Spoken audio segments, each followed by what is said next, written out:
When your 5-year-old daughter asks why mommy talks to Uncle Joel on the phone so late at night, you realize your life will never be the same again. My name was Patrick, hers was Sofia. 6 years ago, we exchanged rings in a small Portland church, filled with hopes and dreams about our future together. I worked as an obstetrician-gynecologist at a local clinic, helping other families welcome new life into the world. Sofia was a talented artist. Her paintings adorned several galleries around the city, each one capturing emotion in ways that left viewers breathless. We had a daughter, Emma, our little princess with curly hair and curious eyes that seemed to see everything. But 6 months ago, everything changed when I lost my job. The clinic closed due to financial problems, and finding a new position in Portland proved more difficult than I had ever imagined. The medical field was competitive, and positions for experienced OB-GYNs were scarce. Sofia became the sole breadwinner for our family, and I could see how it exhausted her. She worked on commissions late into the night, often traveled for plein-air painting sessions, and met with clients at odd hours. I tried to help around the house, took care of Emma, cooked meals, but I felt like I was failing as a husband and provider. The guilt ate at me every day. I would watch Sofia come home tired, her hands stained with paint, her eyes heavy with exhaustion, and I felt worthless. She never complained, never made me feel bad about the situation, but I knew the pressure was crushing her. Our savings were dwindling, bills were piling up, and every rejection letter I received felt like another nail in the coffin of my self-worth. That evening when Emma came to me with her innocent question about mommy's late-night phone calls, I initially brushed it off. Children have vivid imaginations, they make things up, they misunderstand what they see and hear. But something in her serious gaze made me pause and really listen to what she was saying. "Daddy, why was mommy crying and saying she loves Uncle Joel?" she asked, playing with her stuffed teddy bear, the one we'd bought her at the zoo last summer when things were still good between us. My heart clenched painfully in my chest. Joel. I'd heard that name before. Sofia had mentioned him as an acquaintance she'd randomly met on the street a few months ago when she was looking for inspiration for a new series of paintings. He was a veterinarian, interested in art. They had struck up a conversation at a coffee shop near the waterfront. Just a friend, she had said. Someone who understood the creative process, who gave her ideas for her work. The next morning, after Sofia left for her studio, I did something I had never done before in our entire relationship. I accessed her computer. The password was simple: the date of our wedding. The irony wasn't lost on me. I opened the tracking app we had installed years ago for each other's safety, back when we both traveled for work and wanted to make sure the other person was okay. The history of the past few months unfolded before me like a horror movie I couldn't stop watching. Sofia regularly traveled not to her studio, but to a neighborhood on the other side of town, far from any art galleries or creative spaces. The address matched a veterinary clinic. But the most terrifying discovery was something else. 2 months ago she had flown to Sicily. Supposedly for an art residency, that's what she had told me. A week without communication, rare messages about working on a new project, about the inspiration she was finding in the Mediterranean light. I checked the geolocation for that period. Hotels. Romantic restaurants overlooking the sea. Beaches at sunset. Not a single studio or gallery anywhere nearby. The places she'd visited were all tourist spots, romantic destinations, the kind of places couples go to fall in love or rekindle their passion. My hands trembled as I opened the backup of her messages. The correspondence with Joel was intimate in ways that made my stomach turn. They wrote to each other every day, sometimes multiple times, sharing their innermost thoughts and feelings. He supported her when she worried about my unemployment, told her she was carrying too much weight, that she deserved to be happy. She wrote about how guilty she felt but couldn't stop thinking about him, couldn't stop the feelings that grew stronger each day. Their trip to Sicily was a romantic escape from reality, a week where they could pretend to be a different couple, living a different life. And then I saw the message from a month ago: "I'm pregnant. The test is positive. Patrick can't be the father, we haven't been together in 3 months." The world spun around me. I had to grip the desk to keep from falling. Sofia was indeed pregnant. She had told me about it 2 weeks ago and I was happy, overjoyed even. I thought it was a sign, new life, a fresh start for our family, proof that we could overcome the hardship of my unemployment. It turned out to be something else entirely. What Joel wrote next made me freeze in place, my blood turning to ice. "Sophie, I can't. I have a wife, 2 kids. I thought this was just an adventure, something exciting to break up the monotony of my life. Sicily was a mistake. I can't leave my family. My wife suspects something is wrong and I can't risk losing everything." Her response: "I understand. I love Patrick too. He's a good man, better than I deserve. But I can't stop thinking about you. What do I do about the baby? Joel, Patrick will never know. Tell him it's his child. He'll believe you because he loves you and wants to trust you. I closed the computer, my mind reeling but somehow also crystallizing into sharp focus. A plan was already forming in my head. Medical school had taught me to be methodical, analytical, to approach problems with logic rather than emotion. Now those skills would serve me in a way I never expected. The next 2 weeks I acted like everything was normal. Caring husband, loving father, supportive partner struggling with unemployment. But secretly I was preparing for what had to come next.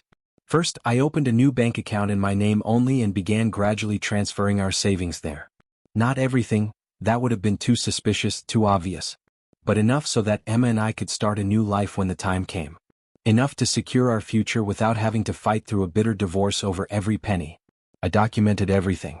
Screenshots of messages, saved geolocation data, downloaded photos from her cloud storage that showed her and Joel together in Sicily, walking hand in hand through ancient streets, kissing in front of fountains, lying on beaches with the kind of happiness I thought was reserved for us. Each piece of evidence felt like a knife in my heart, but I saved it all methodically, knowing I would need it. Sofia noticed nothing. She was too busy with her own turmoil, her conversations with Joel who was increasingly distant, her worry about the pregnancy and what it meant for her future. I read their correspondence every evening after she fell asleep, watching as he pulled further and further away, making excuses for why they couldn't meet anymore, why he needed space, why his family had to come first. One evening I found her crying in the kitchen, her phone clutched in her hand, tears streaming down her face. I held her like I had hundreds of times before, let her sob into my chest. She whispered that she loved me, that everything would be okay, that we'd get through this hard time together. And I knew she was telling the truth, she really did love me. She just also loved him. And somehow that made it hurt even more than if she had simply fallen out of love with me completely. I started going to the gym, working out my rage and pain in a productive way. I reconnected with old friends from medical school, built a support network without telling them what was happening. I prepared Emma gradually, talking about how sometimes families change, how love takes different forms, how mommy and daddy might not always live together but would always love her. 3 weeks after my discovery, I finally received a job offer. A new clinic, excellent conditions, even better salary than before with opportunities for advancement. Sofia was ecstatic. We celebrated at home, she talked about the future, about 2 children, about how everything was falling into place, how this was the turning point we needed. She was radiant with happiness and hope, completely unaware of what I knew, what I was planning. I waited another week, wanting to have the job secured, the first paycheck deposited, my financial independence confirmed. Then I asked her for a conversation, choosing my timing carefully, after Emma was asleep, when we had privacy, when there would be no interruptions. Sofia, we need to talk about Joel, I said calmly, my voice steady despite the storm of emotions inside me. She went pale, all the color draining from her face in an instant. She tried to deny it, stammering out confused questions, pretending not to understand what I meant. But I showed her the printouts of correspondence I had prepared, each one dated and organized. Photos from Sicily that I had found in her cloud storage. Geolocation data showing every lie about where she'd been. The pregnancy test confirmation message to Joel. "How long have you known?" she whispered, her voice barely audible, her hands shaking. "Long enough to prepare for this moment." She cried then, really cried, the kind of sobbing that shakes your whole body. She begged for forgiveness, said it was a mistake, that she was confused and overwhelmed by the pressure of supporting our family alone.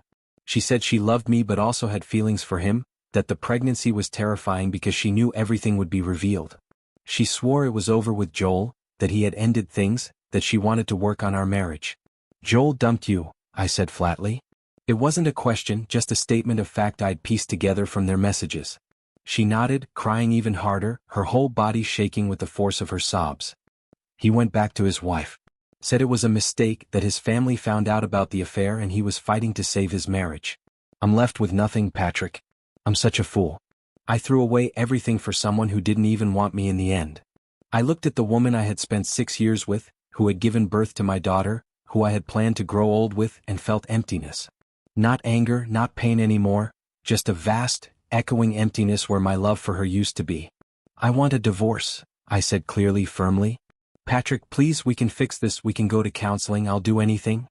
"No, we can't fix this. You broke something that can't be repaired. But I don't want to destroy you completely. Here's what we're going to do. I laid out my plan, the one I'd been perfecting for weeks. The lawyer I had already hired had prepared documents. The apartment would be sold, we would split the proceeds equally. I had the financial records to prove exactly what we had contributed during our marriage. Shared custody of Emma, with a schedule that worked for both of us and prioritized her well-being. I wouldn't demand alimony for her if she didn't demand it from me. It would be clean, civil, as painless as a divorce could be. What about the baby? She asked, touching her stomach with trembling hands. That's your decision to make. But I won't be a father to another man's child. And if you decide to give birth, a paternity test will be done immediately after delivery. For legal purposes, to ensure no one can claim later that I have parental obligations. She stared at me with wide eyes as if seeing me for the first time in our entire relationship. You're so cold about this, so calculated. Where is the Patrick I married? I gave you my heart for 6 years, Sofia. And you broke it, then tried to pretend it never happened, tried to pass off another man's child as mine. But I won't rage and scream. I'm a doctor, I help people come into this world, I understand the value of life. And I know my life is worth more than suffering over someone who couldn't choose, who wanted everything without considering the cost.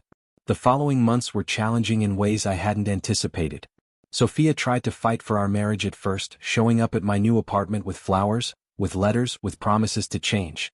But I was unmoved, my resolve strengthened by every memory of her betrayal.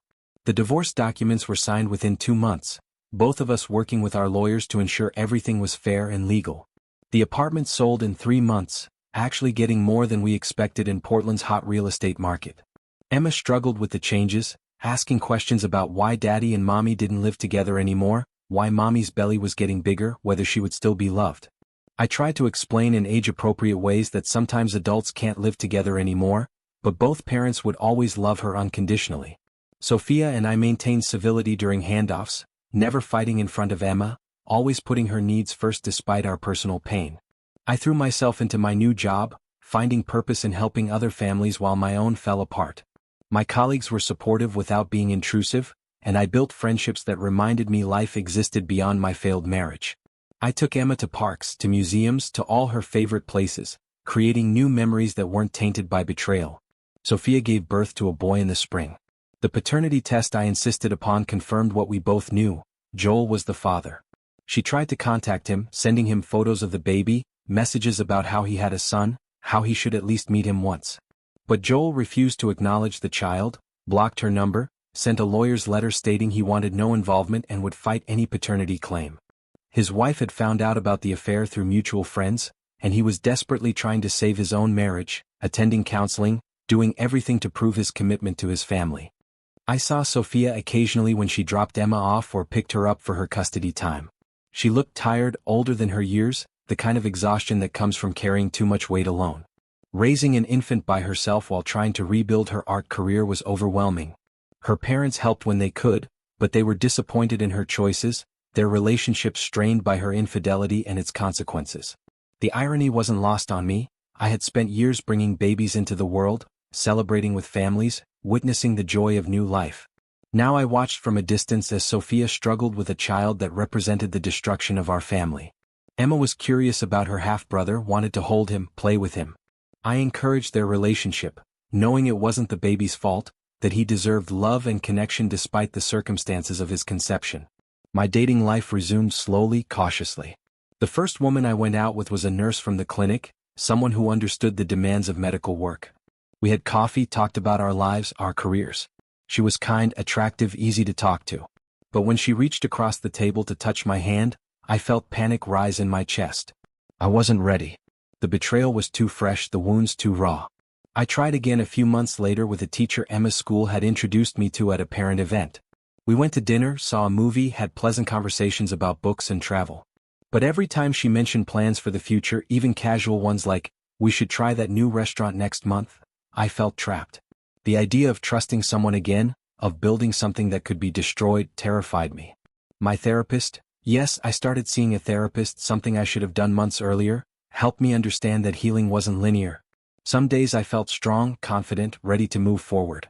Other days I woke up angry, bitter, wondering what I could have done differently to prevent Sofia's affair. Could I have found work faster? Been more supportive? Noticed the signs earlier? You're not responsible for someone else's choices, my therapist reminded me repeatedly. Sofia made a series of decisions that led to the affair. You made the decision to protect yourself and your daughter. Both are valid responses to difficult situations. Joel never came back to Sofia. His wife eventually forgave him after months of intensive couples therapy, and they worked on rebuilding their relationship. I knew this because Portland's medical and veterinary communities overlapped, and word traveled. Joel's reputation had taken a hit. Colleagues knew about the affair, about the child he refused to acknowledge. But he was rebuilding, trying to salvage what he could of his professional and personal life. Sofia, meanwhile, was struggling more than I had anticipated. Her art sales declined as word of the affair spread through Portland's tight-knit creative community. Collectors who had championed her work distanced themselves, uncomfortable with the drama. Gallery owners who had featured her paintings found reasons to focus on other artists. The affair had become public knowledge, and in a city like Portland where progressive values often clashed with traditional morality, opinion was divided. Some people sympathized with Sofia, saw her as a woman overwhelmed by circumstances, trapped in a marriage where her husband couldn't provide financially. Others saw her as a calculating cheater who had destroyed her family for a fling. The truth, as always, was more complicated than either narrative. I started my new life with intention and purpose. The job exceeded my expectations, my reputation as a skilled and compassionate OB-GYN growing quickly. Emma lived with me most of the time. Sofia was too busy with the infant and her struggling art career to maintain equal custody. The money I had saved helped me rent a nice house in a good school district, giving Emma stability and space to grow. One evening, about 18 months after the divorce was finalized, Sofia called me. Not about Emma's schedule or logistics, we usually handled that through text, but to really talk. "Patrick, can we meet for coffee?" she asked, her voice tentative.